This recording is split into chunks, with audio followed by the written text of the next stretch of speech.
Hey everybody, welcome to Collider Heroes, episode 27, where we're going to just talk about the superhero worlds of TV, media, all the movies, you name it. I'm Jon Schnepp, and with me, we've got a very special set of guests today. Today, we've got Mark Ellis returning. He's filling in for John Campea. What's up, Mark Ellis? Thank you for knowing that I was returning. I know. And not asking me 5 minutes before we went to air if I've ever done Heroes before. It is great to be back. I love this show. Hey, you know what? I work with Ellis so much. It becomes like, was it on Jedi Council that we talked about Tomorrowland and why you loved it so much? Just tell me we live together. We have bunk beds. I get the top. He does. He usually gets the top. Sometimes he like weirdly moves around and then it falls on me. What? And you've seen that happen in movies. It's really painful. I just want to let you know it's not funny when a bunk bed falls on top of you. I think it's funny. We also have Robert J. Peterson. What's up, Bob? What's going on? I'm doing really well. How about you? Thank you again for having me on. Yes, thank you. It's always a pleasure. You're a very informed man when it comes to nerdy things like this, and that's what I need is people who know what they're talking about.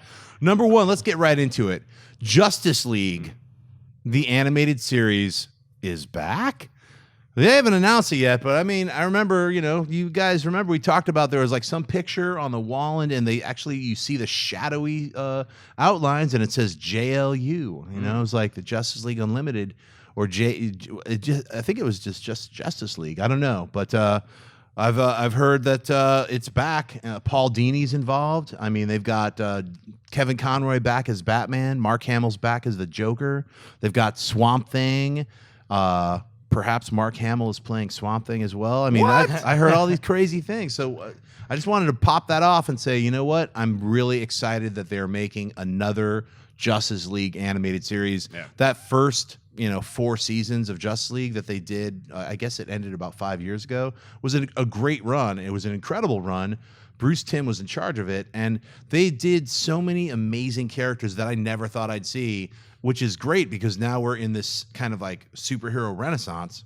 So it's really cool to see, remember when they introduced Dr. Fate or the Creeper or all these kind of like really, side characters, but they were given their little flavor. You also had Batman teaming up with the Demon. Let's talk about Justice League Animated, Mark. Let's talk about Hawkgirl maybe consummating her relationship with Jon Stewart's Green Lantern. I mean, that's what everybody needs to know, right? I want to know where this thing would land. That's the most intriguing prospect of it to me is like, because I believe it started on Cartoon Network, and would it be coming back to Cartoon Network or would another property get it? Would it be a Netflix or something like that? Where are we going to be able to watch the new animated Justice League? The vocal talent, too, is another prospect where it's like if Kevin Conroy is coming back and Mark Hamill coming back, the Swamp Thing just blew my mind. I had no idea that was even on the table. But just him doing the Joker alone is such a cool thing to me that it gets me excited to want to see this again because I didn't revisit Justice League Animated for a while. And knowing this is something that I can get back into because one of the things that we're going to see with the animated series is that because movies can do pretty much anything they want to put on the screen now,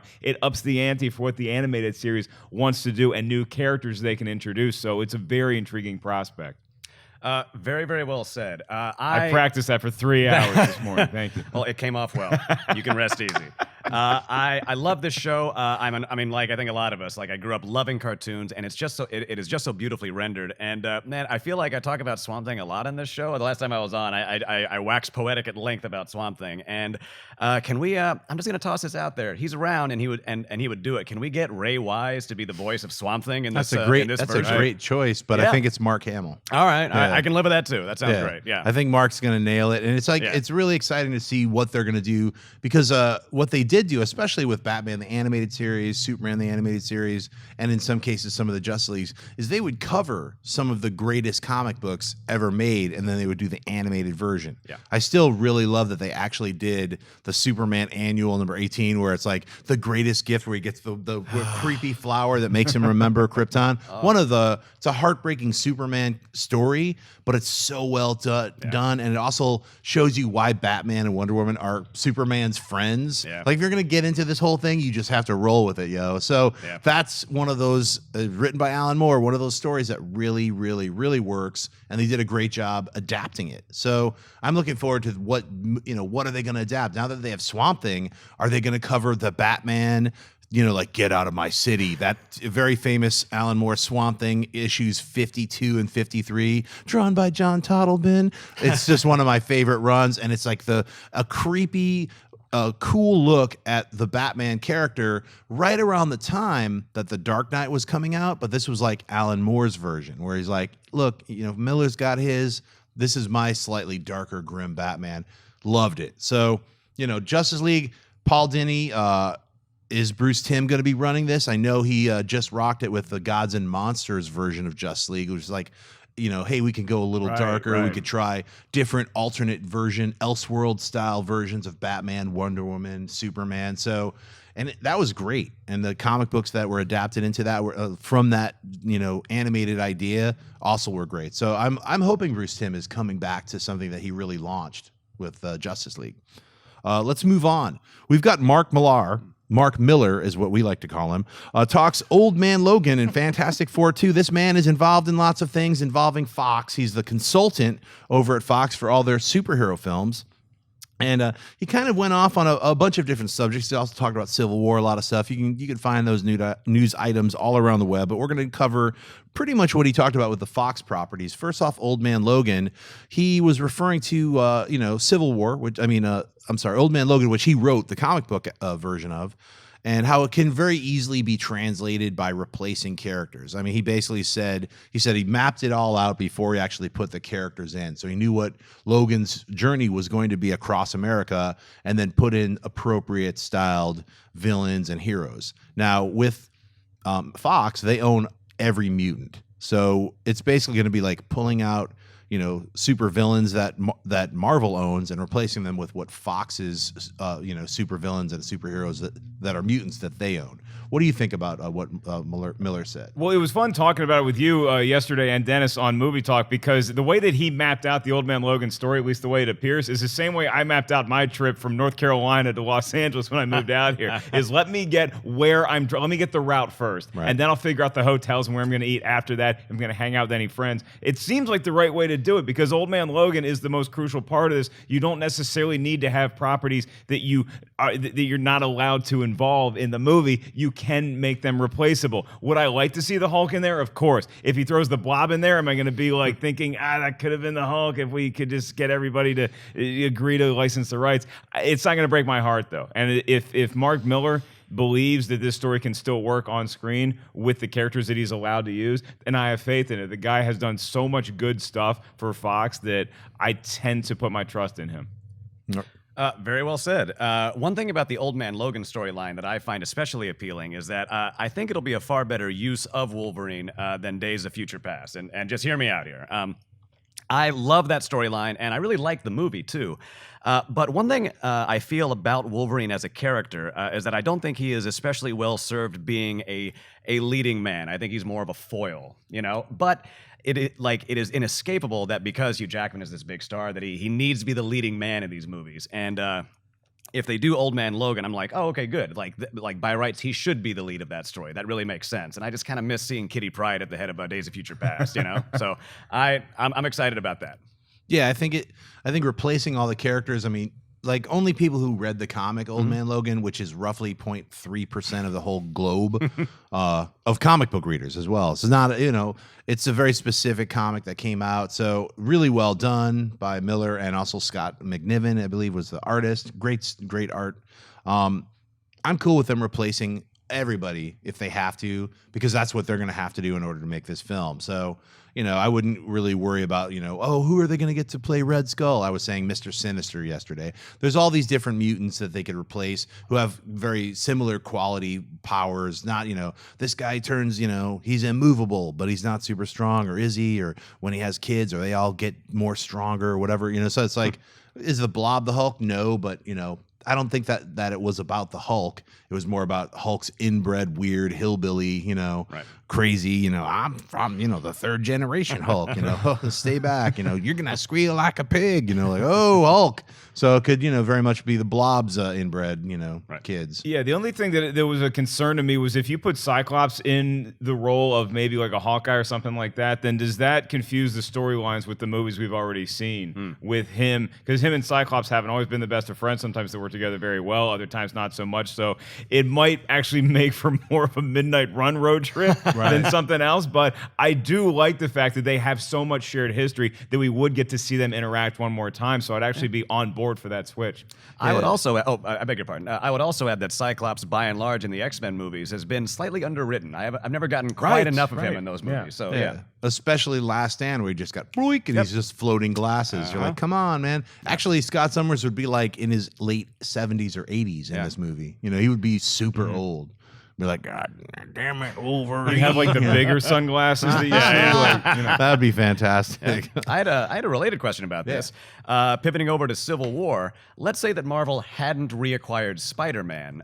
Can Civil War live without that sort of pivot linchpin character? And who might you sub in place of Spider-Man, just as a thought experiment? Well, I think it was Black Panther for Was a it long Black Panther? time. Okay. Yeah, they had an actual script that just had Black Panther as that makes sense. the surrogate Spider-Man. Once they got Spider-Man back, they had an alternate script that still had Black Panther. They're still introducing Black Panther in that whole world, but then Spider-Man took like half his scenes. Got it. So, you know, Black Panther got jacked. He had his release date got pushed back. So I'm not having it. I'm angry about it. It's a platoon running back is what we're doing here. We don't have one starter. We have many starters that can all carry the football. You know, everyone suffers a little bit just to get Spider-Man back where he belongs. All right. So, Fantastic Four 2. Millar was also a consultant on that film. And basically he was like, hey, look, I liked, you know, the first half of what happened in that film, and, you know, no one sets out to make a horrible movie. It was very much like towing the party line, the studio line. So I tend to not believe anything that he said about that. I mean, you know, let's be frank. I mean, the things he did say were true. I mean, who wouldn't argue with that? Like, hey, nobody's, you know, wastes 2 years of their life to make a big pile of crap. No one wants a film to be bad. Like, I can't wait for this to suck, you know? How much more time will I waste to make this horrible film? No one does that. So it's like, but there's certain, you know, things that when you're making something and if it's not, you're not locking in with, you know, you're warring with each other and things are just, you're fighting every day is a struggle. And it's like, oh, those are jobs that you want to quit as soon as possible. But if you're like contractually stuck in it, you're like, oh my God, I just have to see this through. I mean, you know, anyone in media we've all been there. So I feel for everyone involved in the Fantastic Four on certain fronts. I'm like, it's unfortunate. What do you guys think about what is the fate? I mean, Miller's saying, you know, kind of what Kinberg is now kind of retroactively saying is, we don't know what's happening, even though he was saying we are going to make it. And then, well, maybe in some alternate universe, maybe not even in our world, on some other one that we dreamed of, Fantastic Four 2 will happen. What do you think, Mark? I mean, look, there's no reason to throw the studio under the bus if you're Mark Millar, but I do appreciate his comments a little bit more than what Simon Kinberg said. And all due respect to Simon Kinberg as well, but when he said, oh, no, we do have a plan for 2, we have all these great actors, we're going to make a great movie, it's a great idea. It's like, well, let's just not talk about this for a while. And Millar seems to be more like, yeah, I'm just going to say the right things, but I don't have a lot of interest in doing this anymore. And if you saw Fantastic Four, you know that you shouldn't have any interest in continuing that series at all. It just put that baby to bed and try to resurrect it in 20 years. I would say that Fantastic Four is one of those properties that I feel like would be better served under the Marvel banner, and here's why. I feel like the whole Marvel Studios system, they are far more willing to just commit to the goofy, bright-colored costumes and the more cheerful tone. And the Fox, I would liken it to Christopher Nolan, obviously. The more like grim, we kind of have to like pull the punch of them being these goofy costumed heroes. And in Fantastic Four, I just have to shake my head. And a full disclosure, I have not seen Josh Trank's film, so I can't directly comment on it. It's not great. It's not great. It's not great.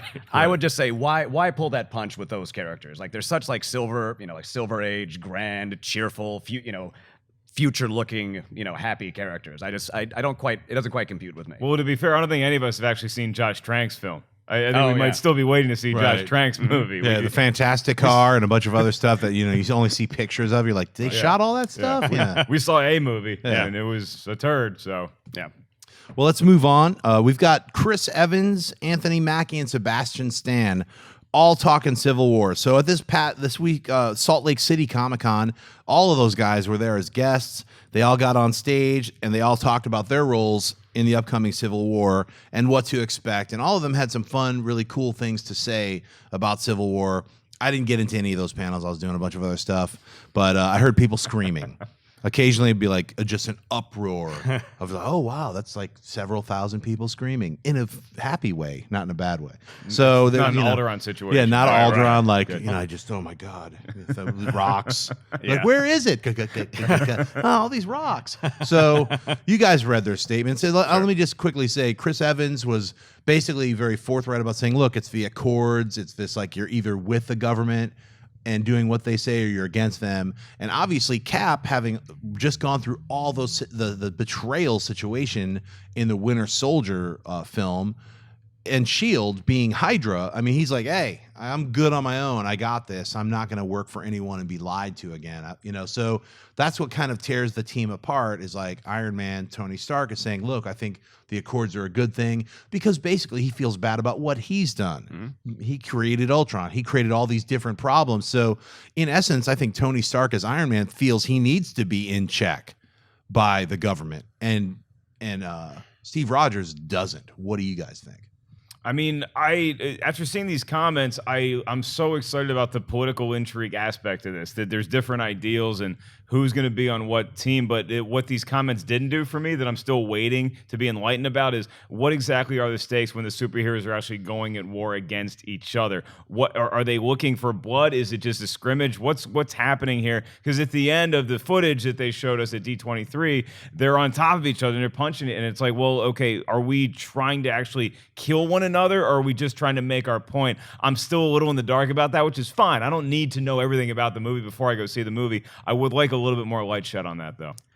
Yeah, if there is a criticism that I could levy against the Marvel movies in general, it would be a lack of stakes because they need to keep these people around and put them in more movies. And like, for example, I mean, I could go on at length about Age of Ultron, but I felt kind of bewildered watching a Joss Whedon movie where I wasn't broadsided by some totally upsetting left field death. You know, just because he couldn't do that. Like there was like one, huge weapon from his arsenal that he was denied. And I feel like the Marvel movies, I don't know if suffer is the right word, but it's a shame to not be able to play for those kinds of stakes. Well, I'll go back to Avengers. I mean, and Whedon did that one too. Coulson didn't die either. Yep. So, I mean, I feel like even like with that going into seeing Avengers Age of Ultron, hearing about people dying, it was like, I didn't care. And Quicksilver could come back in the next one. Sure. Nobody dies in any of these comic book movies. But aside from that, I think the stakes are what you're talking about. There's no weight to any of these films. They just fight a bunch of dolls or robots or, creatures that can be turned off by some, they're powered by that battery. You know what I mean? It's like they're not actual people. And so I do have that same fear of like, that kind of jokey, like punch, punch, punch. We're still friends, right? Punch, punch, punch. You gonna make me dinner? Maybe. Punch, punch, punch. Yeah. Which I'm still fine with. I still love watching these movies. I still love to watch an Avengers Age of Ultron, but at some point it's like when I know that I have all these movies that are coming out, when you show me the upcoming slate of films and I see Infinity War Part 1 and Part 2, like how many people are you actually gonna kill off in Civil War? Like and I'm fine with that with there not even being a lot of combat in Civil War, actually. I like when they're having the political debates. That's actually an exciting thing to watch superheroes sitting down and arguing with each other. Yes, I want to see some action scenes. So I think Civil War is going to be great. Do you know if they showed the footage that they showed us at D23 at Salt Lake City Comic-Con? Or was that just for D23? I think it was just for D23. Yeah, but you did get to meet Chris Evans and smell him. I hung out with him and we had drinks. No, I didn't. I didn't get to. I thought you met Chris. I thought you were going to smell him. Yeah. You had a chance to smell him. Yeah. Ellis is really, he's got this weird thing. Not only did smell the guy. He loved Tomorrowland, but he also was very interested in what Chris Evans smells like. All right. He probably smells great. Yeah, I bet he smells great. Well, so Anthony Mackie and Sebastian Stan also had comments. Sebastian Stan said, look, if you guys want me to be Captain America, I'll be Captain America. And he also was kind of hinting about how Marvel had him sign up for like 483 different films, and they're dangling a carrot. Like eventually, one of these 400 films, you're USA agent, or is he going to be Nomad, or is he? Oh no, Chris Evans is going to be Nomad. You're going to be Captain America. They don't know how they're going to play it out. None of us really think that Captain America is going to get shot and killed in Civil War. Who knows what's going to happen? Maybe he's going to do the old Spider-Man thing and throw the shield in the garbage can and be like, I'm on my own. I'm from now on Nomad, and tie a bandana around his head. And Bucky's going to be like, well, I'll be Cap or whatever. Who knows what's going to happen? Anthony Mackie had I think the greatest stuff to say. He said, look, none of us should be Captain America. That's Steve Rogers. I'm the Falcon. That's Bucky. We already have our roles, you know?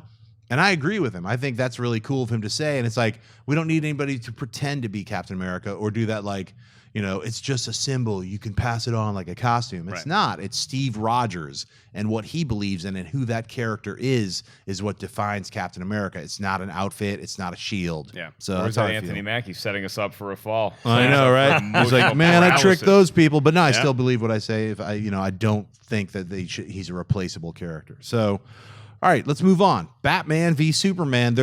We're hearing about a bunch of different trailers popping off. There's going to be a solo Batman trailer in front of Gotham, and there's going to be a solo Superman trailer in front of Supergirl, the premieres of those two TV shows. That's what we're hearing, and then culminating in a brand new special ruin the entire film trailer in November where they show you Doomsday and everybody. It's all revealed. The very last shot of the movie, all of them standing on some tower, and you're like, I know, but that's the ending. It doesn't matter. That's what people want now. They want to see the entire movie told to them in a nuggety kind of like 2-minute block. So what do you think, Robert? It sounds great. Yeah, I like it. I look forward to seeing more footage from these movies. I feel like, oh god, like never read the comments on YouTube, but like I feel like I got some guff from the internet at large. The internet was mad at me. Those internets. The actual wizard sitting on his throne. Yeah. I am the internet, Peterson, and you shall pay. I shall smite Peterson. Anyway, Absorb his energy. I feel like I got some guff for talking about how I find the DC movie franchise humorless, and. You know, it's funny, like, I go back and forth on my thoughts about that. I just don't think that any movie needs to be entirely drained of humor to be good. Like, I feel like over in the DC world, there's this... they're operating under this assumption that their movies have to be these unrelentingly grim, humorless slogs in order to be good with a capital G. When I don't think that's the case at all. I will say though that we were just talking about stakes in the Marvel movie universe, and I have to say that Man of Steel, like we can parse and dissect and debate the killing of General Zod, but I was like, man, at least they swung for the fences with that choice. It was not a small choice, you know. And in my mind, I will not work blue here. Don't worry. If you're gonna f up big. You know what I mean? So, right. Yeah. I mean, when I heard about these new trailers, I said, well, I guess I'm watching the season premiere of Gotham and Supergirl now. Something I didn't necessarily plan on doing before, but my God, I want to see every bit of footage that they will release to me because I don't think they're going to ruin the entire movie with the trailer. Right. I do want to see every bit of footage I possibly can before this movie that's already finished and has already gotten a standing ovation from Warner Brothers executives comes out. We still have to wait until March, but yes, I am so locked into seeing this. And the way that they're doing it, that it's standalone Batman and standalone Superman, where it's almost like they're letting us pick sides as to who we're going to be rooting for going in. Yeah. It's a genius marketing play, and it's the right play. It's an easy play to make, and they're doing it the right way. Yeah, I mean, I cannot wait to see this 3-hour courtroom drama. People still don't believe me when I say it's Batman v Superman. It all takes place in a courtroom. It's very dry. There's a guy with a weird white wig. He's like, dang, dang, dang, order, order. You're gonna be like, is this the movie? And you're like, people are gonna be asleep, crying. What's happening? Waterman comes in. It's going to be madness. I don't believe any of that. I've got a really important question. If it's a courtroom drama, can we at least see a dramatization of that? This is a deep cut of that bit from Batman Forever where they show Two-Face's origin, where like he's getting the acid thrown on his face, and it says, although Batman tried to stop him, and it shows Batman in full regalia, like running across the courtroom, and I thought to myself, was he just sitting there, like in his costume, like he was hanging out eating cookies. Eating cookies, totally. Like, where's Robin? Yeah. He's like on, like they didn't have cell phones back then, but he's on his bat phone. Yeah. It's hilarious to hear a superhero say, "Oh, we didn't have cell phones back then. You're a superhero. Figure it out." I know, right? Yeah, I have all these different communication systems. I use Brother Eye. Well, I think them doing these separate trailers is a great idea. Yeah. And yeah, I'm with you. I joke about like them showing everything. They can't possibly. It's going to be such a super packed film that even whatever they show you, you're just going to be like drooling, and I cannot wait to see the film. Hey, look, Batman v Superman, it's going to be the monster hit of next year. So any more things that we can see from it, I say the better. Right. And I've tried to get it. I'm not really going to make the effort to try to get into Supergirl. I do want to get into Gotham. I just can't do it. I've watched it, and it just doesn't really work for me. But they definitely got a rating spike because of these trailers. Well, and also the Gotham season 2, like the trailer for that, with the rise of the villains, that actually makes me want to see Gotham. It's a great marketing Yeah. point, and Yeah. it made me want to investigate it again. Seeing little kid Batman doesn't do anything for Right. me. It just Yeah. it just shades of little kid Anakin Skywalker. I Right. just don't care about it as much. But the way that they're doing it for the fan base that is already locked into Gotham, and it might be able to attract some new people. And also, I mean, they're covering it's really Gordon. So it's like you're Yeah. seeing Gordon have to deal with all these really weird, maniacal supervillains. I don't know if that red-haired guy is going to play the Joker, but he looks really cool. Right. Like laughing while he's shooting off a gun. He's like, hey, he looks good Yeah. doing that mad stuff. The Penguin, I really like the way they're developing his character. I was going to jump back to Man of Steel. I think Man of Steel, people are like, he didn't save Metropolis. He saved the world. People forget that. Yeah. Right. And it's like, you know, there's like he actually saved the entire planet would have been erased by Kryptonians. In my interminably long review of Man of Steel that I wrote years ago, I talked at length about how that kind of mayhem is a legitimate and necessary part of the Superman canon, where sometimes he gets involved in a battle that is so fast-moving with people who are kind of on his same level of power that the collateral damage is something he can't really... Like he just can't like look after it. He doesn't have time to think about it, you know.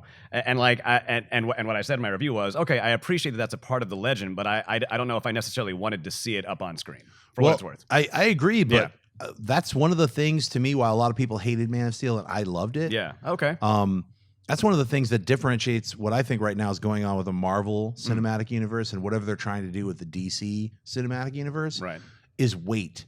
Yeah. And things have effects. There's a rolling effect. So that's what made me really love that Batman v Superman trailer is seeing Bruce Wayne, seeing his building go down, knowing his employees are in that building, not only affecting us from all of the 9/11 horror that we went through as a country, but also seeing that in an alternate universe, seeing him run into that, you know, puff of white smoke when everyone else is running away. We've talked about that before. That kind of shows you what that character, that man is. It almost made it all worth it. Just the fact that now we get Batman in this movie and he's kind of coming back. It's like, oh, that made all that stuff worth it. And you know, and Marvel's tried to do it with Avengers: Age of Ultron when you had that scene with Hulk fighting the Hulkbuster and Tony Stark in there, and it's like definitely some people died in there, and Hulk was trying to recover from the fact that he might be responsible for these deaths. Yes, it doesn't have the same weight that the end of Man of Steel would have. Yeah. But Man of Steel also could benefit from having Superman be able to talk more. So, I like that they're bringing that into Tony Stark, like he feels personally responsible for that not only the vortex opening and there's aliens on this other side and like, you know, all the destruction that happened to Manhattan, not like fake places like Gotham or Metropolis, but like, so the Marvel universe always existed in our world. So, but I think what DC is doing is they're saying, look, you know, people like the general public who saw Man of Steel feel that Superman needs to pay for all the people who died, like it's his fault. So it's like, that's what I think. Like you see those courtroom, like get rid of this alien, he murdered us. You know, they're afraid of him. That's something that I think is really important to address within the Superman mythology. Anyway, is why Superman never clicks with so many people, like doesn't click with so many people, and why Superman Returns fails on certain levels where everyone is like, oh, it's Superman. It's like you have to be out of your mind if in the real world everyone wouldn't just be, oh my God, it's Superman. People would be frightened of a dude who can float around with laser eyes just basically a god. Yeah, you'd be like, you'd be freaked out by that. I would rail against the alien for sure, but if he wanted to be like my friend, I'd like secretly hang out with him. You know? So you're trying to say you'd be Jimmy cool. Olsen. You'd be like, Superman, help me. Yeah. Mark Ellis, I'm busy saving an entire country over here. I know, I'll just hang out for Look, at the end of the day, it's about how many people show up to your birthday party. That's true. I just want another guy on the list. It'll be Superman carrying all of Tomorrowland. It'll be like, where do you want me to drop this? Yeah. All right, let's move into minor mutations. This is where we're just going to talk about a bunch of different topics that popped off this last week. All right, number one, we've got the Inhumans are being the featured. They are featured in season 3 of Agents of S.H.I.E.L.D. They're going to be the storyline. Is where are these Terrigen Mists coming from? Who are these Inhumans? Number 2, we got Jared Leto warning fans that he is the most deranged Joker that you're ever going to see, and he scares himself. Number 3, you got a possessed Thor flexing out his crazy muscles in a deleted, Thor Tub Time Machine. Age of Ultron scene. Yeah, it is Thor Tub Time Machine once again. Even more Thor Tub Time Machine. Number 4, we've got even more covers for Dark Knight Master Race. I won't be happy until they have at least 300 exclusive things that are made specifically for collectors. And then where is the landfill that you're going to put those other 300,000 comics that nobody buys? You comic book people who own comic book shops who are in this conspiracy to destroy everything. 5, Jessica Jones trailer. She's got problems with alarm clocks, and I'm loving it. So what are we going to talk about? Pick a topic. Well, go ahead. No, please, I'll defer to you. I really like the Jessica Jones trailer, and I will say 2 things just about this series in general. Is that 1, I am stoked to see the first Marvel property headlined by a woman. Of course, Kristen Ritter is fantastic, and I also one thing I really loved about Daredevil was that another criticism I would levy against the Marvel movies is that they all have this similar finish applied to them, right? To put them in the same universe. But Daredevil was kind of it felt a little bit more removed from that, and I find that very exciting to see these televised properties. So thumbs up, yeah, definitely. All right, I just want to talk about what this means for the future of the Marvel Cinematic Universe when the Inhumans are going to be referenced and maybe a big part of Agents of S.H.I.E.L.D. Season 3, because we've always seen them be pretty independent of one another. Now, obviously, Agents of S.H.I.E.L.D. exists in the Marvel Cinematic Universe to some degree, but the MCU has never really cared to reference the TV show or the events that happen in there. But Inhumans is one of the big properties that the MCU wants to carry forward after we're done with this run of the Avengers. So thinking about that, I just want your guys' take on how involved are the Inhumans going to be? Is it going to be a situation where now we're looking at it like the DC TV shows, where we're just going to have, here's the cast of Inhumans on TV, and then here's the same Inhumans played by different people on the big screen? I think Marvel's very smart to introduce the Inhumans in a TV series because they don't have mutants anymore. Fox owns all of those. So they don't own the name mutant. Yeah. Marvel proper under Disney, they own Inhumans, which basically they're the same thing. When you really think about it, like, these are mutants who have these weird powers. These are Inhumans who have these weird powers. They were born with this weird genetic deficiency. These Terrigen mists create a weird genetic so it's exactly the same thing. So what they're doing is when it comes down to business and things like that, is a very smart move, because Fox can also have television properties, I believe, with their mutant characters, if they so desired, to develop a Wolverine and his friends TV show right outside of.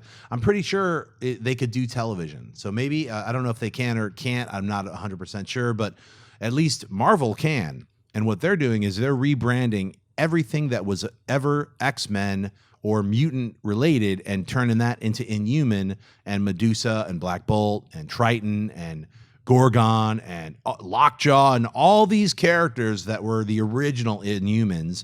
And then over the years, they've developed these other characters. So, Wendy was originally talking about, the gal who plays Sky, who's now Quake, has changed her name back to the original Marvel character's name, the comic book character's name, Daisy, who had some like a shaved head. So I haven't read all the new Inhuman comic books, but they're kind of like mixing and matching, and by having that be a focal point for Agents of S.H.I.E.L.D. is a great way to get the common non-comic book reading people who watch Agents of S.H.I.E.L.D. because they love all the Avengers movies and all those characters. They're basically going to get, the Terrigen mists are this transformative thing that turns people into Inhumans, and that's what the S.H.I.E.L.D. agents are now trying to track down and find, and who's going to be good, who's going to be bad. It's basically like the Brotherhood of Mutants and the X-Men. So that's how it's going to start to delineate, when I don't think we're going to see any super big reveals like who's playing Medusa, who's playing Black Bolt, Triton. Any of the original Inhumans will be saved, or who's going to play Maximus, which is Black Bolt's brother. I don't know how they're going to work all that in, and whether that'll be saved for the actual movie, or they'll just like leave little tidbits and maybe do a reveal of a character towards the end of Agents of S.H.I.E.L.D. What do you guys think? It is a very canny repurposing of those characters, and I am aware of their connection to the more cosmic realm of Marvel storytelling, that like the Kree and the Skrulls and all that, right? Yeah, and I wonder if they're going to be looped into like Guardians of the Galaxy Part 2, or if they're going to bring in the Kree in some way. I mean, like Marvel has the Kree, like that part of it, right? Yes. Okay, so that sprang to mind for me. Right, and it's also just a matter that they announced that they are doing this Inhumans movie way back when they showed us the slate that they had planned for the next decade or whatever. So you want to get the Inhumans into the public consciousness. Like what you were saying, Schnepp, as early as possible, you want people to be aware of this, and you can't necessarily jam Inhumans into your next big movie because that's called Civil War, and we already have we're past the fire marshal's limit for how many people are allowed in that movie. So I think it's the right play. I'm intrigued more than concerned about how much you ingratiate them into the Agents of S.H.I.E.L.D. lore, and if that is going to be a handcuff eventually for getting them their own exposure in movies. It's just a talking point I thought I'd bring up. Yeah. Well, definitely, I was happy to see that Thor, a hot tub Thor machine scene, and glad it was deleted because it didn't add anything to the movie except to like have like I'm possessed by water demons or whatever. And I liked the sequence that was in the movie where he just like has that weird dream of the Infinity Gauntlet, the Infinity Gems. This was sort of like just extra weird stuff of just, I think, for people who are into Thor's body, I guess that was like, yeah, you get to see him flex and he keeps flexing and stuff. You're like, yeah, that's awesome. It's not really a scene in the movie. He's just like, I'm possessed and flex. Look at my incredible body. Look at it again. It's almost like it would be funnier if he kept saying, look at my body. And then Skarsgård's there just drinking. Yeah, you're really ripped there, Thor. I said, look at me. It's just like my storybooks when I was a kid. Yeah. That's right. Yeah. Yep. Yeah. Him and Stellan Skarsgård have a weird like Roman gladiator trainer relationship. They certainly do. Yeah. Yeah. And I myself was very happy with just that little tidbit of Jessica Jones. I'm also really excited about this. I love the actress they picked. Yeah. I can't wait to see it because it's something so new and refreshing. So that's what's great about Marvel taking these characters over to Netflix and just letting them run and have this whole other world that can take risks. I agree with you when you were talking about Daredevil had that extra flavor that's not in all the cinematic movies, but yet they're all part of the same world. I don't know how eventually they'll tie in, the Agents of S.H.I.E.L.D. and the Daredevil universe and the Marvel. Maybe they never have to. So, all right, let's move on to a thing I call Flashback, where we're going to talk about a movie from the past. And this week, we are going to talk about Sin City. Oh, yeah, baby. 2005, Frank Miller created an incredible world of hard-boiled black and white crime noir comics called Sin City. They first started as short 5 to 7 pages back in Dark Horse Presents before going into its own limited series of standalone stories.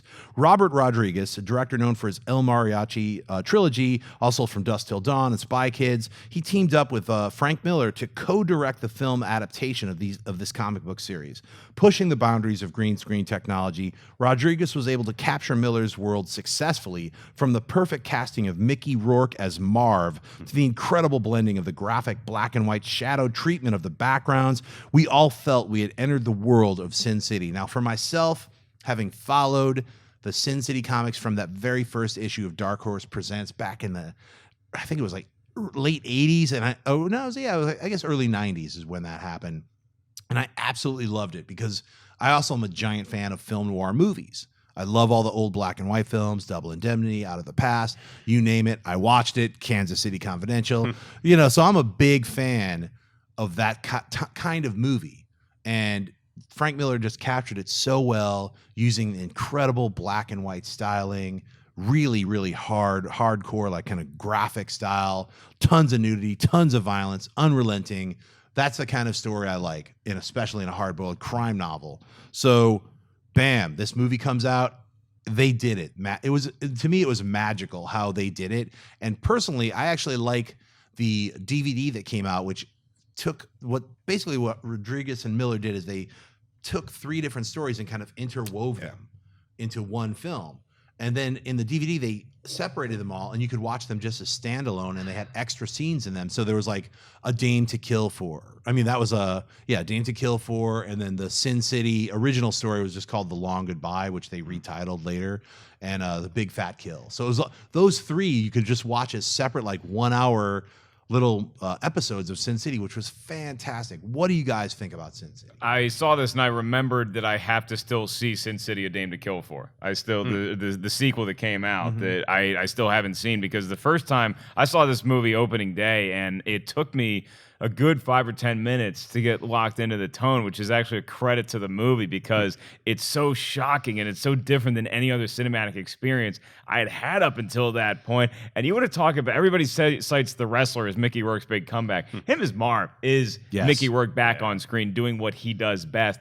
I was blown away watching this movie, and I'm actually disappointed in myself that I still haven't seen the sequel, which is any good. Let's talk about that in a minute. Okay.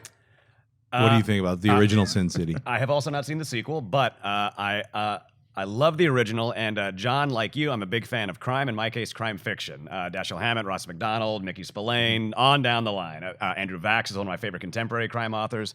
And magical is a great word to use. I was just so moved by this flick, and I just want to single out Bruce Willis, who I think is such a really skilled and versatile actor. And just think about how well he can fit himself into different universes. And two examples that I'll give are one, this, but two, Moonrise Kingdom, the Wes Anderson film. Like, that's a real universe that Wes Anderson has, and not every actor kind of can work in a different universe, but Bruce Willis really can. Yeah.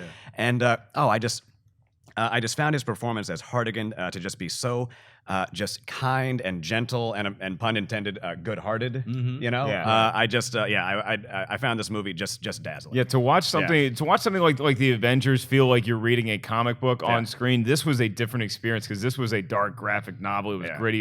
It was film noir it was crime noir at its best. And again, it's a cinematic experience that every so often you say, oh no, you got to see that in the theater. You got to see that in the theater. You have to watch this, and you have to focus so intently on the movie. You can't watch. You can watch it at home, but you can't have your friends over. This is one of those things you just focus on by yourself and just enjoy. Yeah, and also the casting, like you mentioned, Bruce Willis. I mean, That Yellow Bastard is that comic book adaptation. So is That Yellow Bastard, The Big Fat Kill, and A Long Goodbye? I think it was like those are the three. Yeah. A Dame to Kill For is the sequel. We're not going to cover that in this episode. I did see it. Very disappointed. Not the same thing. Sin City, the original, incredible, groundbreaking. The second sequel took like 9 years to make, which also was a bummer. But when it finally came out, the two end stories are useless and bad. They do cover A Dame to Kill For, which is the middle chunk, which is like a good maybe like 45 minutes. That's fantastic. And Eva Green as Ava Lord, oh my God, she kills that. But she steals the entire film. She is amazing in the film. And of course, Mickey Rourke returns as Marv, but unfortunately, it's like it felt lackluster. Like especially the tack on additional scenes with Jessica Alba and Joseph Gordon-Levitt just didn't work. It just they didn't have that same. They were written later too, so it just didn't have that same flow and energy that I think Frank Miller had when he was writing the first 3 or 4 graphic novels. And as he continued doing Sin City, kind of like wound down. And then he wrote these new ones for the film. So A Dame to Kill For, everything in that section. I wish Rodriguez would just do that kind of treatment with this second film that he did with the third film and release the DVD. But honestly, I don't know if there's enough material from the second film. I don't know if they even constructed it that way where we could make a deluxe version. So, well, you talking about the first Sin City is maybe the best ad for a DVD or a Blu-ray I've ever heard. The fact you can watch them differently than you saw them in the movie and with added scenes and stuff like that, that's something you got to check out. Yeah. Most definitely one of the greatest DVD releases ever. Is like they were like, here's the regular movie and here's 3 totally different versions of that movie. It's fantastic. Awesome. Let's move on to Spotlight. This week we've got the Spectre. Now this character, DC Comics is quite an amazing roster of supernatural characters, with the Sandman now making it out into the gate first in the cinematic world. Now the cancellation of Constantine on TV, where they actually introduced the character of Jim Corrigan, the human side of the man who becomes this supernatural creature, the Spectre. Now this character is open to be introduced into the cinematic world. Created by in the 1940s by Jerry Siegel and Bernard Bailey, this is like an all-powerful, weird, demonic creature which seeks out revenge against those who are innately evil and dispenses incredibly gruesome justice. So it's like, especially later on in like the late 90s, people are like, oh, does he just like dismember them and turn them into a chair and then break the chair?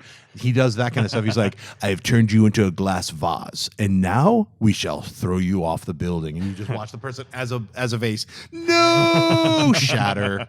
So what do you guys think of the Spectre? I mean, I hear that description. I say, high school bullies, look out. Your uppance is about to come. I really am going to be honest. I don't know that much about the character, so I'll defer to you boys.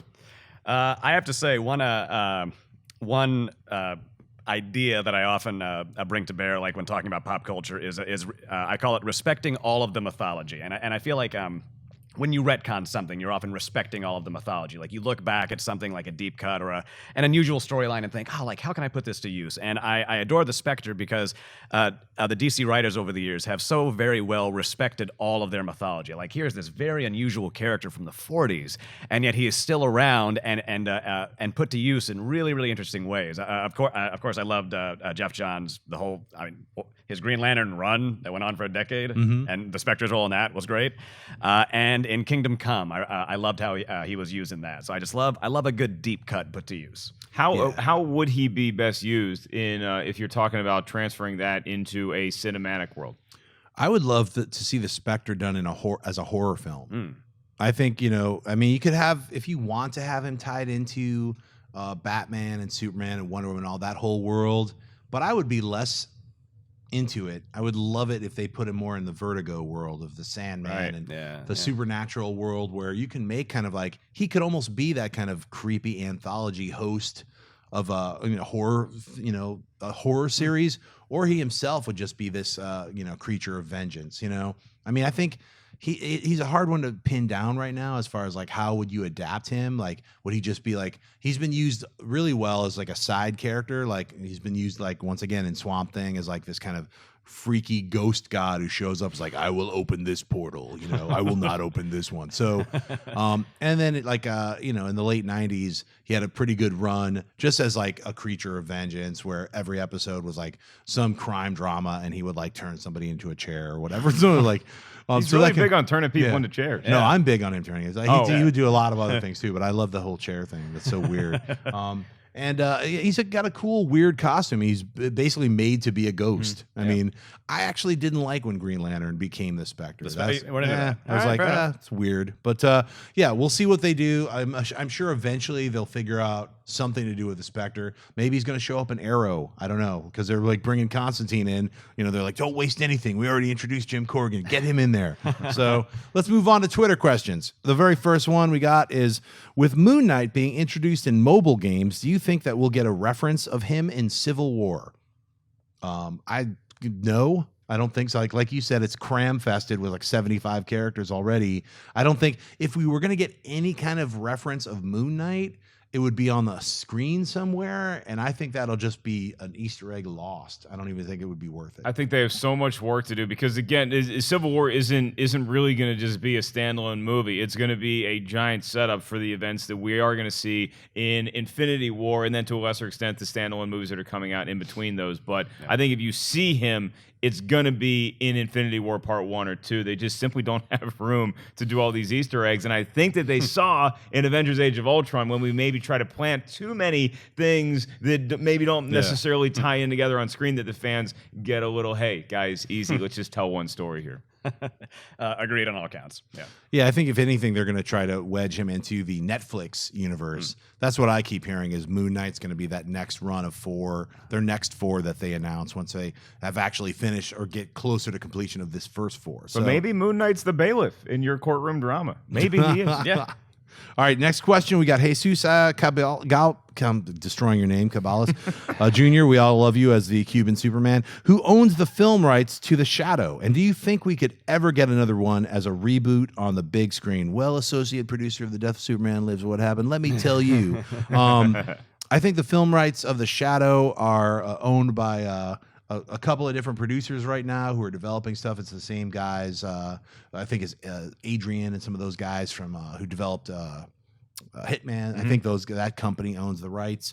But I'd love to see the Shadow return. I thought, and I've always thought the Shadow is a great character that's completely underused. And Howard Chaykin did a kind of a reboot in the late 80s that like had a short life to it. But I think the Shadow's ripe for being returning to right now. We don't have to go back to the 30s or 40s. What do you guys think? Alec Baldwin owns the rights to it. It's actually at the Baldwin Mansion right now. I would love to see another version of the Shadow. I actually enjoyed the Alec Baldwin version for what it was, and I think it's definitely material that's ripe for another big screen telling. And fans we get excited about it. It's not one of the situations where it's like, be careful about what we've already done. No, show us another big screen version of that. Yeah, agreed. I love a good deep cut. I'm a mild apologist for that movie as well. Right. It's it absolutely, like, it's got its moments. It's got this sort of very unusual Big Trouble in Little China vibe about it. Definitely. And it's good points. I haven't revisited it in a while. Yeah. So it's been over a decade for me. Yeah. So I Same here. remember enjoying it, but Yeah, like I might go back and watch it and just be like, ooh, Guys, guys, I have revisited it, Okay. and you're gonna go. Ooh. It's the director Russell Mulcahy from Highlander. Highlander, yeah. He likes to blow things up. He likes to have Yeah. scenes on a street, windows and car, everything. He likes to blow up glass, things with glass and lights, and so that happens a lot in all of his films, and that happens in The Shadow. I think my favorite scene in The Shadow is when he's on that bridge. The bridge scene where you're ha ha ha ha ha. That the first kind of weird introduction to the Shadow. He's a weird character, and I wish they went weirder with him. So I hope that that's what happens in the future. We got Ed Plus asking us, with horror anthologies making a quiet comeback, would you see one based on the old eerie or creepy comics? I love this question because yes, that is some untapped, amazing material. If you don't know what eerie or creepy are, it was an anthology comic book series that were magazine sized that came out in the 70s and early 80s and then was canceled. And they've done several reboots. I believe Dark Horse is doing a new series of creepy and eerie now comic books.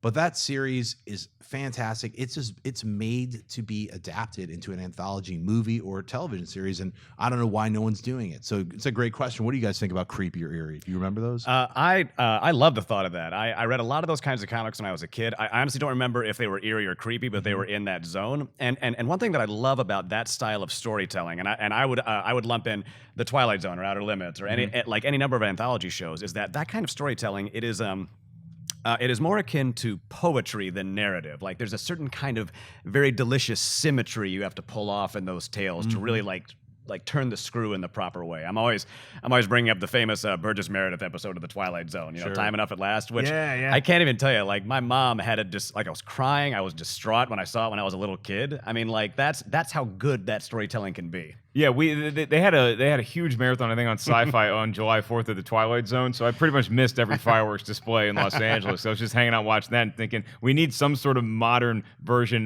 that can entertain me in the same way it does. Even something that, like, Bates Motel or American Horror Story, do very different things than I think what this would do. So I think the time is right.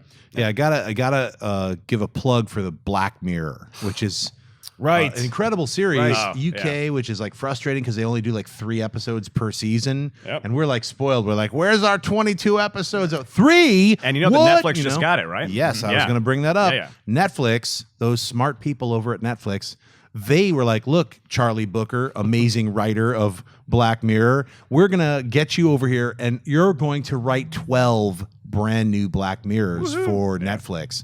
So that's exciting news. It's not just 3, it's 12. Rejoice. Because if you haven't seen it, pop on Netflix and chill and watch all 7, or I think there's a little Christmas special, so they have 7 or 8. Yeah. I don't know if they put the John Hamm one on yet. I haven't seen that one yet. That's the one that isn't on yet, but there are actually 8 episodes. You can watch them all in one day and enjoy it, and know that there are 12 more coming. So that kind of anthology series is what is needed right now. Really smart, really dark, really awesome. So Eerie and Creepy is available. All you producers watching our show, get on it. All right, TJ Heath asks, if Jon Schnepp could direct any superhero film, which one would he choose and why? Reboots, remakes, and sequels included. Well, thanks for putting me on the spot, and I picked this question, so I put myself on the spot. And I would say Swamp Thing. Give it to me. All right, Josie, a.k.a. The Boss. Cues if Suicide Squad is I get cues? Or guess. I guess if Suicide Squad is a success, could we see a Thunderbolts movie? What do you guys think? Yeah, well, I think you will, because I think Suicide Squad will be a giant success. I think this thing is going to break expectations. I think it's going to come off the heels of a great DC property in Batman v Superman. So I think a Thunderbolts thing could be in the works. Yep, agreed. Yeah, and especially with like the introduction of the Joker in Suicide Yeah, Squad. yeah. I mean, that's just sort of like, I think what the Thunderbolts has to do is they also have to bring in a heavy hitter into the Thunderbolts. Because the Thunderbolts is basically a bunch of supervillains. And they all team up and become like, we're going to be supervillains who fight other supervillains and heroes. And then they kind of become secret, heroes in a certain sense. But they're going to need to bring in a bigger hitter. You know, I don't know who of the Marvel universe would come in to Thunderbolts. What would make the most sense? But I think that's what they're going to do.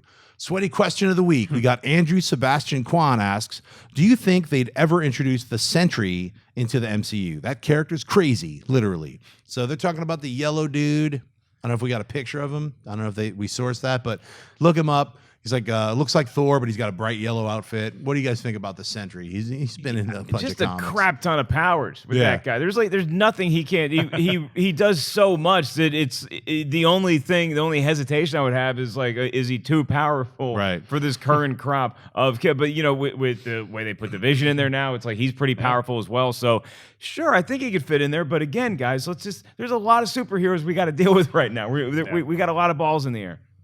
How about you? I echo your sentiment. Where there's already so many Spinning plates here. It's already an embarrassment of riches that we've got. I mean, just off the top of my head, Black Panther alone. I'm so interested in that property, or Captain Marvel. I just started reading that for the first time, really, and that is so much fun. So yeah, just take it easy, guys. Yeah, Jeez, I think. I mean, honestly, I'd see a Sentry movie probably moving into 2020 or 2021. I know it sounds crazy we're talking about the future. It's weird, but it's only 5 years away. So stop crying about it.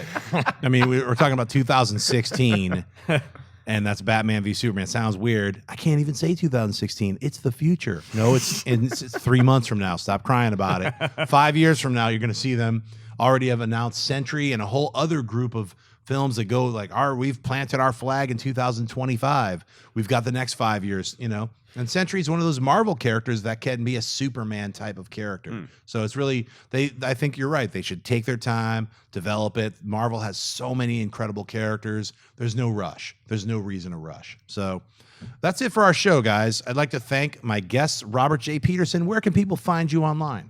You can find me at CaliforniaColdBlood.com. That is my sci-fi and fantasy publishing imprint. We're an imprint of Rarebird Books, and my novel, The Odds, is of course still available everywhere, and it is getting turned into an audio drama next year by the team at Fanboy Comics. Yeah, Awesome. They did a really great audio drama based on the Hunger Games books called The Katniss Chronicles that I helped out with and whatnot. And they are now doing The Odds, and we're working on the scripts, and that should drop next year. And I'm really excited about it. Awesome. Thanks. Mark Ellis, where can people find you? First of all, I told you I hate when I'm the second best radio voice on the show. It really upsets me. You can find me on Twitter and on Instagram at 5150 Ellis, and you can get the rest of my fall tour dates at markellislive.com. Next cities are Austin, West Palm, Omaha, and Tempe. And you guys can find me on Twitter and Instagram, just at Jon Schnepp and at TDOSLWH. You can find me tonight in Oakland. I'm flying out to Oakland. We are screening The Death of Superman Lives What Happened at the New Parkway Cinema in Oakland. So come on out if you live in Oakland, hang out with me, have some drinks, watch The Death of Superman Lives What Happened. And then tomorrow, Wednesday and Thursday, we are still screening it at the Lemley's Music Hall here in Los Angeles, and I'll be there in person for the 7 and 9:45 screenings on Wednesday and Thursday to do Q&A and give you guys free movie posters. We're giving away free official giant-sized movie posters of the film. As always, you can find me at all these different places, and I'm out, and you'll see me next week. I won't be here. Campy will be rocking it because I'm going to be at New York Comic Con, so I'll see you guys in a couple.